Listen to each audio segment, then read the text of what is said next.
Joe. What's going on today? Oh, not too much. It's a gorgeous day, so I'm going to get outside and I have a gig tonight. So Very cool. Where are you located? I'm just north of Chicago in Lake County, Illinois. So I'm kind of halfway between Chicago and Milwaukee. So I have a lot of gigs in Milwaukee, and that's where I'm playing tonight. Okay, excellent. Well, I'm really looking forward to getting into your music, to the new album. I've really enjoyed it, so I'm looking forward to getting into it. So it's great to meet you. Yeah, you too. So let's begin our journey with this question. 5 years ago, this pandemic changed everything for so many of us, especially musicians. How did you get through it, and how did it change the way that you do things now? Well, that's a great question. I actually moved here 3 months before everything shut down in March of 2020. So the timing was terrible. I was moving from Houston, Texas, and my husband got a job in the area, and I thought, oh, great, the Chicago jazz scene. It'll be a nice experience. I'll meet a lot of musicians, and I had two gigs before everything kind of shut down, and then I was at home. But before everything shut down, I did happen to meet trumpeter Eric Jacobson at Andy's Jazz Club. He had a gig there with tenor sax player Mark Colby. And I went down to hear them, and Eric gave me his card and he said, hey, I booked the Jazz Estate in Milwaukee. Let's keep in touch. So when things shut down, we just moved into our house here. My husband got me live streaming that summer. And I met some jazz musicians and some others in the music community that way, because they would see my stream and they would be, we'd become friends online. So it took a while for me to get started, and that really changed things. I still live stream, not as much as I used to. I'm live streaming in early 2021, and it was on YouTube and Facebook, and Eric messages me and he says, hey, I caught your live stream. I was playing along, and I said, well, why don't you come and be a guest? And that kind of started me hosting some small duos or trios in my living room. And we had a house concert a couple months after that. And then when things started coming back and opening up, we started a gig at the Pfister Hotel. And that was the beginning 5 years ago, 4 years, a little bit of Affinity Trio. Wow. So talk to me a little bit about the album. Yeah. What was kind of the idea? What was the concept? It's a wonderful album. What was the artistic vision going into it? Well, we all wanted to contribute an original, which we did. And then we just tried to draw on tunes that we love playing and we had been playing and were comfortable with. So that really is it in a nutshell. We just really had to just love playing the tunes, and tunes that would work without drums. That's another consideration, is our drums vital to, they are vital to certain tunes. And could we make it sound good with our instrumentation, trumpet, piano, and bass? Yeah. So why does it work? What's the chemistry like in the band? Why does this come together and work so well? I think working together weekly for the last 4+ years, you develop a friendship, a chemistry that you just can't get when you book a session and hire good players who you don't normally play with. Now that can be fine, don't get me wrong. And I've been part of sessions that are kind of a one-off thing where the musicians are hired to play the arrangements, and you come and you rehearse and you play the music, and you might do an album release or two, and then that's it. This is a group that plays week in and week out. It used to be every Monday at the Mason Street Grill inside the Pfister Hotel. It's now most Saturdays, I'll say. And when you play week after week after week, just there's certain edges that get smoothed out, and certain things that you can anticipate from your fellow musicians. And I think that's kind of how we've evolved, is just that week in and week out that you just can't replicate when you hire a great band, as good as it may be. Yeah.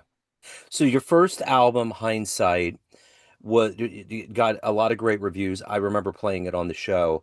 Was there any pressure going into a second album, or any expectation level that you were going for, or did it just feel more at ease because you were going into the next project? I would think more, I think more at ease. I mean, the first time it was our first recording with Origin, so I wasn't sure what to expect. We got lots of radio play and interviews, so that was great. And yeah, I think we were more relaxed going into it. But it's interesting because last November we did record the whole album in one day, and then we started to listen to it, and we were playing the arrangements live on gigs, and especially our original music, we felt like improved over time, the way the arrangements evolved over time. When we were playing them from, I would say, November to late spring of this year, we were like, we got to go in the studio again. We absolutely have to record some of these again because we just weren't satisfied. So there's one session from November and one from May, early May, that are on the album. And I think we made a good decision. We're just maybe a little more critical after playing the music live and learning the tunes. There's just something about, especially when you're talking about somebody's original composition, the chord progression may be a little bit different from the standards we play. And it takes a while to feel comfortable soloing on it and really feeling like you've got it mastered. Yeah. So take me back to your beginnings. Where were you born and raised? How did music, and more specifically jazz, become your career? Yeah, so I was born in Port Alberni, British Columbia, on Vancouver Island. Was only lived there for just over a year, and then really my hometown is Nanaimo, British Columbia, and you can get there by ferry from Vancouver, or you can get to Victoria and drive north. Beautiful place. I love it, and I'm always at home on the West Coast, no matter where I live currently. And I just started taking piano lessons like most kids do when I was 8 years old. A family moved into my neighborhood who played, the parents played country and country rock, everything from the Judds to Bob Seger. And I would go to their jam sessions and play at the jam sessions and accompany people who came up to play their songs. And the parents had a daughter my age who played drums, so we did a lot of gigs together. But I really got into jazz in high school, and I was at a junior high through 8th and 10th grade, 8th through 10th. And I was in the stage band there. And then we went, everyone in the town at the time, when they got to grade 11 and 12, went to one high school. So you can imagine all of the strong players from all those different junior highs came together. And so we had a great high school band program. Brian Stovall was my director.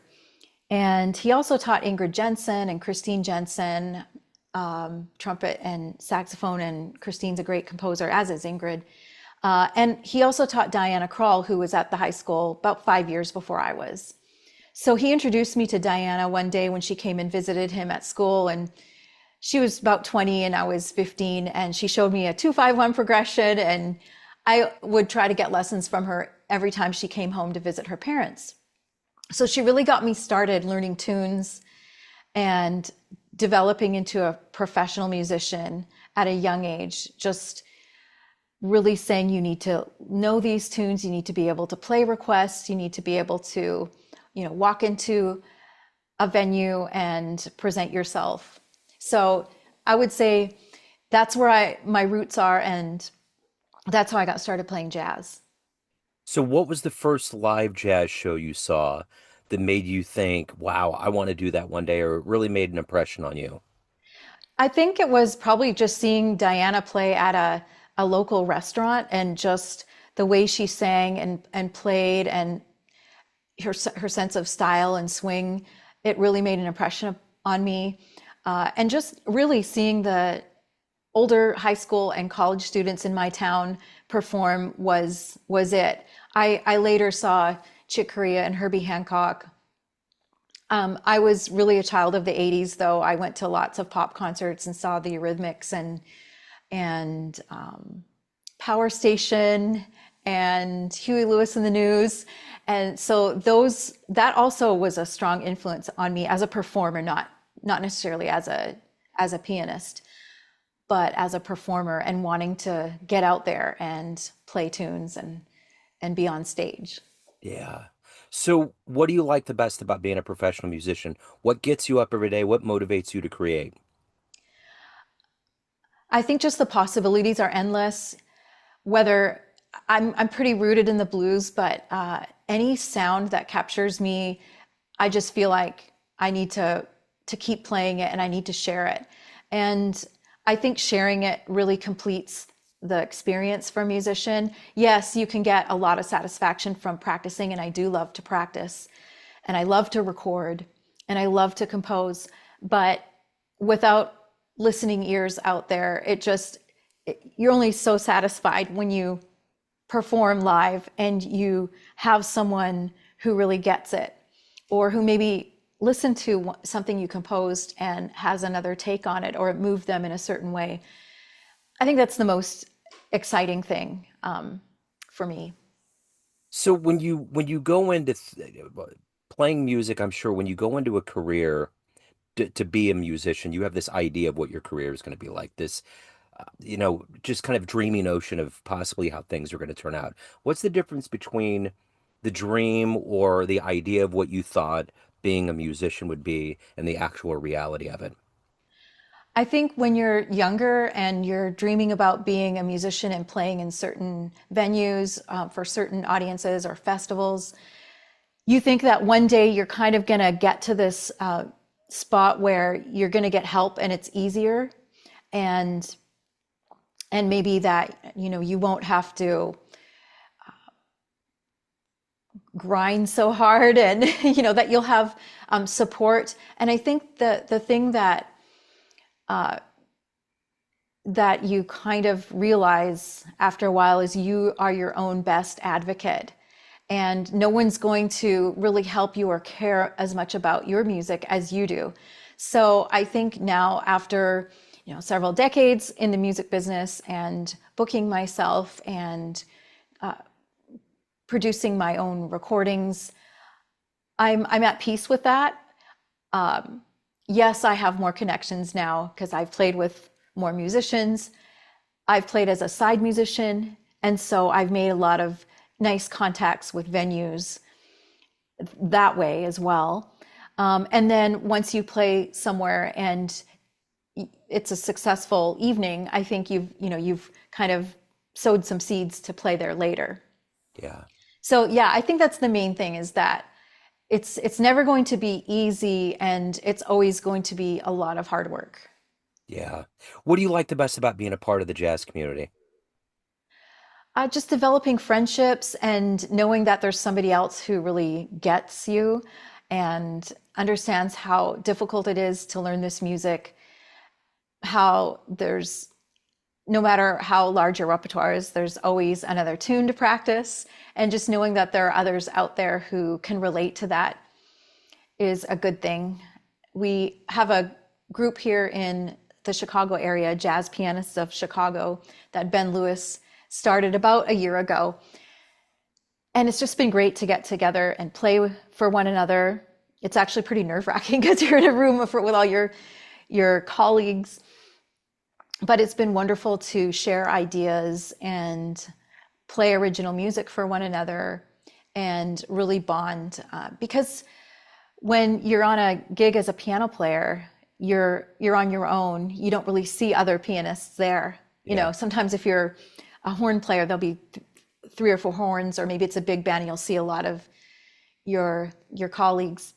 So with our group, we are able to meet and talk shop, and that's been a good thing. Yeah.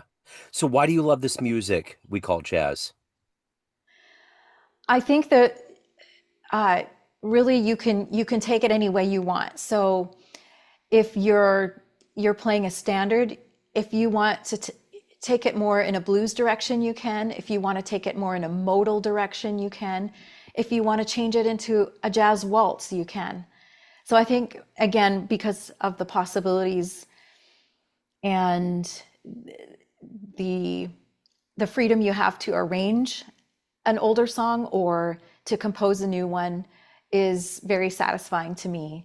And I never get tired of hearing the older recordings too. Red Garland, Oscar Peterson, Wynton Kelly, to name a few, Hank Jones. Yeah. They're always fresh to me, so that's exciting to me. Speaking of those players, if you could get into a time machine and go back in time and see one jazz show, where are you going? Hmm. It's really hard to narrow it down to one.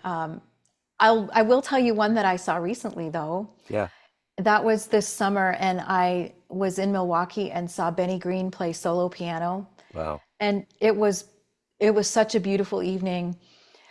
I guess, hearing Benny on recordings, I always loved his playing, and I always knew he was known as a protege of Oscar Peterson, someone who's coming from that tradition and has those chops and lines together. But just hearing him live playing solo, I really heard more of himself. He played some Horace Silver music, but it was in his own way. And I was kind of like on a buzz from that concert for many weeks afterwards. I'm still thinking of it and smiling. Yeah. And just how he had so much heart for the compositions he was playing. He did do some originals as well, and I really respect him. And it was one of the most inspiring solo piano, So, concerts I've been.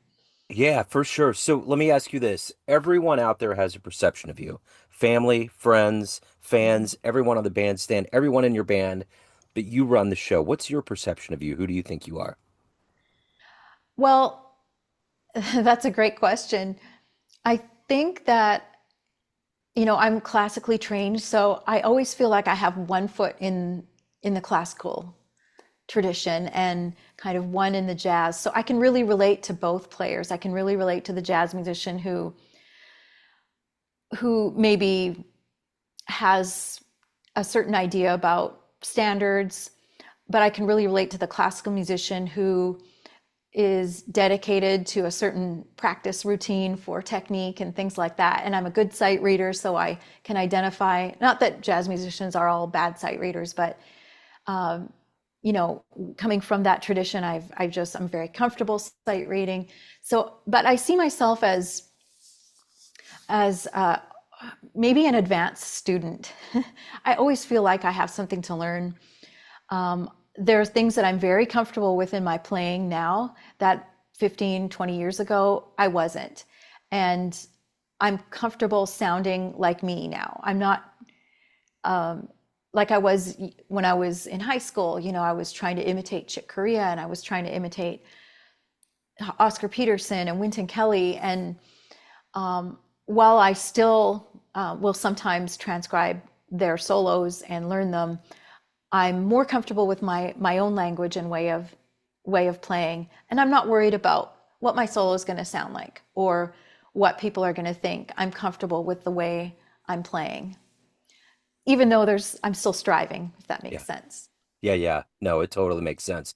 So if anybody wants to catch you live or they want to pick up a copy of the new album, where's the best place for them to go? All of the Affinity Trio dates are on affinitytrio.com and also my website, pamelayork.com. And we're also on YouTube. I've got quite a lot of videos on YouTube, a few jazz education videos, but mostly just playing solo piano. There's other live streams there too that are up. So they can follow us either at Affinity Trio, Instagram, Facebook. That's usually the best way to find out where we're playing. And by posting, I'm always posting on where we're playing next. Okay, excellent. I will put all those links in the show notes. This has been wonderful, Pamela. Thank you. Thank you so much for your time. Best of luck with everything. Thank you so much, Joe. Really appreciate it. Yeah, you bet. And before